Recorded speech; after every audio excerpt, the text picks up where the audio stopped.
บ้านนาจะพ่อไม่มาเขาอยู่ในเมืองเขาขึ้นซื้อเรื่องเขาอยู่ในเมืองตั้งนานหลายปีชื่อเสียงดังก้องเขาว่าน้องดังทั่วปัตตภีพอไอ้ได้ยินข่าวนี้สุดที่ดีใจแห้งนึกว่าคนดีคงจะพอมีสา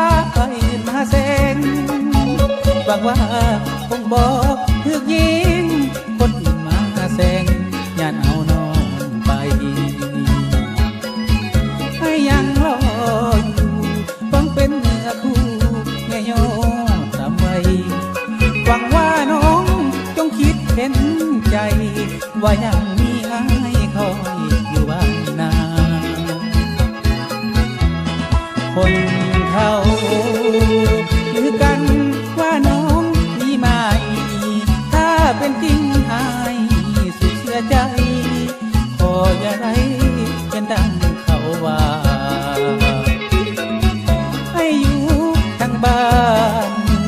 สุดแสนจะภาวนาขอให้น้องกลับคืนมาจะรอท่าหัวเมียงเพียงหน้าสาวน้อยบ้านนาจงกลับคืนมาหายในเด้ออย่าให้ต้องนอนฝันเพ้อลงละเมอคิดเห็นแต่นางอยากกายเป็นอื่นน้องคนยืนอย่าให้หักพัง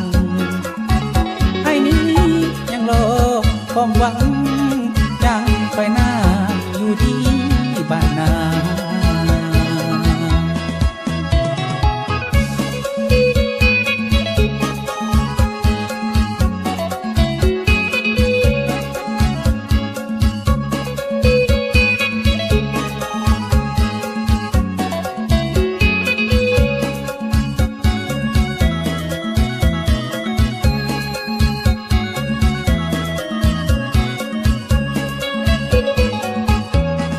คนเขาหรือกันว่าน้องมีไหมถ้าเป็นจริงหายสุดเสียใจขออย่าได้เป็นดังเขาว่าให้อยู่ทางบ้านสุดแสนจะภาวนาขอให้น้องกลับคืนมาจะรอท่าหัวเมียงเพียงหน้า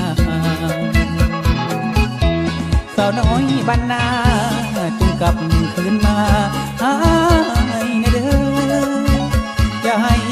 ต้องนอนฝันเพ้อลงละเมอคิดเห็นแต่นางอยากกายเป็นอื่นน้องควรยืนอย่าให้หักพังให้นี้ยังรอความหวัง